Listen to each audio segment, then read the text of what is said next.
டெல்டாவில் விவசாயிகளுக்கு ஆதரவாக நம்முடைய தலைவர் சொன்னதன் பேரில் தஞ்சாவூர்ல போய் ஒரு போராட்டத்தில் கலந்து கொண்டு பேசினேன். கிட்டத்தட்ட 22 நிமிஷம் பேசியிருக்கிறேன். நான் கூட நான் பேசுறதை வச்சுதான் ஏதோ கைது செய்ய வந்திருக்கிறாங்கன்னு நினைச்சேன். அன்னைக்கு காலைல 8 மணிக்கு காவல்துறை என்னுடைய வீட்டுக்கு வந்தாங்க. அப்புறம் பேப்பர் படிச்சுட்டு இருந்தேன், தொலைக்காட்சி பார்த்துட்டு இருந்தேன். என்னுடைய உதவியாளர் வந்து சொன்னார், இந்த மாதிரி தஞ்சாவூர்ல இருந்து வந்திருக்கிறாங்க போலீஸ்.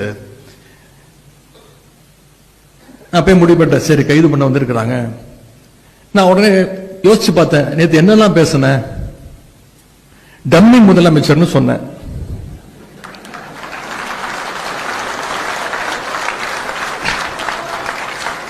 அதை ஒத்துக்கிட்டாங்க.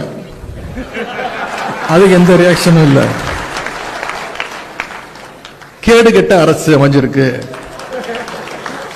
ஒரு வெக்கங்கெட்ட அரசு அமைஞ்சிருக்கு, இதெல்லாம் சொன்னேன்.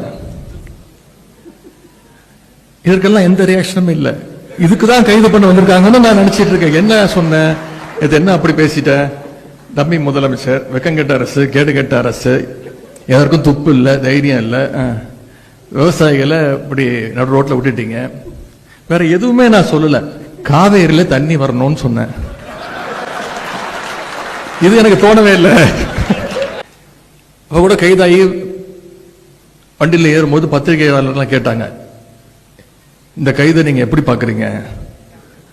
அவங்க நினைச்சுக்கிட்டாங்க இது பழி வாங்கும் போக்கு, நான் சும்மா ஓட மாட்டேன் அப்படி. நான் சொன்னேன், சிரிச்சுக்கிட்டே சொன்னேன், இது மிகப்பெரிய ஒரு காமெடி, மிகப்பெரிய நகைச்சுவையை இந்த அரசு நடத்தியிருக்கு. இல்ல சட்டமன்றம் கூட போகுது, 5ஆம் தேதியில சட்டமன்றம், உங்களை பேசுறதுக்கு நீங்க வர்றதுக்கு தடுக்கிறதுக்கு முயற்சி பண்றாங்களா? நான் சொன்னேன், அந்த அளவுக்கு இவங்களுக்கு எல்லாம் மூளை கிடையாது.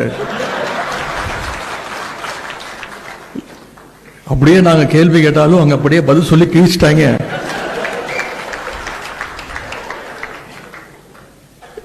யாரு அமைச்சர்னு யாருக்குமே தெரியாதுங்க, யாரு சட்டமன்ற உறுப்பினர் இப்ப வரைக்கும் யாருக்குமே தெரியாது. ஏன்னா வேற ஒரு துறைக்கு நம்ம பதில் கேட்டோம்னா வேற ஒரு துறை அமைச்சர் பதில் சொல்றாரு. ஒரு படத்துல வரும்ல, நாம ஒரு கேள்வி கேட்டா நம்மளே ஆச்சரியப்படுற அளவுக்கு ஒரு பதில் சொல்லுவான் பாருங்க அப்படிங்கிற மாதிரி. எங்களுக்கு மட்டும் இல்ல, இப்ப உட்கார்ந்து இருக்கிறாரு ஒரு டம்மி முதலமைச்சர், அவருக்கும் யார் அமைச்சர்னு தெரியாது, அவருக்கும் யாரு சட்டமன்ற உறுப்பினர் தெரியாது. அப்படிதான் இன்னைக்கு அந்த சட்டமன்றம் நடந்துட்டு இருக்கு. இன்னைக்கு தொலைக்காட்சியில நீங்க அத்தனை பேரும் லைவ்ல பார்த்துட்டு இருக்கீங்க.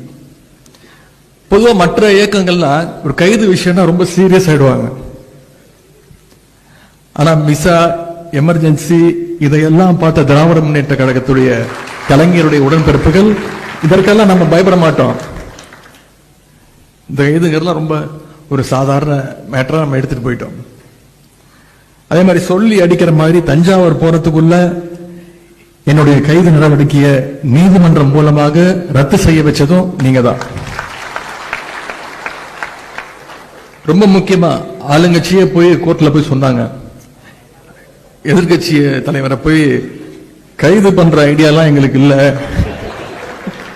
விசாரிச்சுட்டு விட்டுருவோம். நான் சொன்னேன், ஏங்க நேத்து நைட்டு தான் தஞ்சாவூர் இருந்து வந்தேன், சொல்லி இருந்தா நான் அங்கேயே தங்கி இருப்பேன். இப்படி மக்களுடைய வரி பணத்துல எனக்கு 2 மீட்டிங் வேற இருக்கு இன்னைக்கு, அதையும் இங்க எடுத்துட்டீங்க. போகும்போது நானு சேகர் பாபு அவர்கள், திரு சரவணன் ஒரு ஜாலியா ட்ரிப் போற மாதிரி தான் போனோம். ஆனா மாசு அவர்கள் கிட்டத்தட்ட 7-8 பேர் ஜாலியா பேசிக்கிட்டு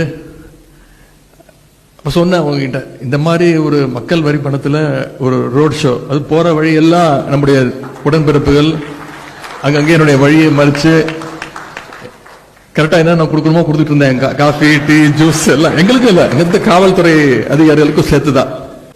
இப்படி ஒரு ரோட் ஷோ நடத்துறதுக்கு இந்த அரசு நமக்கு எந்த செலவுமே இல்லாம மக்கள் வரி பணத்துல நாம ஒரு ரோட் ஷோ நடத்திருக்கிறோம். இந்த அரசுக்கு நாம இந்த இடத்துல ஒரு நன்றி சொல்லணும். தேர்தலுக்கு அப்புறம் கொஞ்சம் சோர்ந்து போயிருந்த நம்முடைய உடன்பிறப்புகள் இந்த டம்மி அரசு, டம்மி ஆட்சியாளர்கள் அவங்களுடைய செலவால, அவங்க பண்ண வேலையால மறுபடியும் நம்ம பழைய ஃபார்முக்கு உடன்பிறப்புகளா நம்ம இன்னைக்கு திரும்பி இருக்கோம்.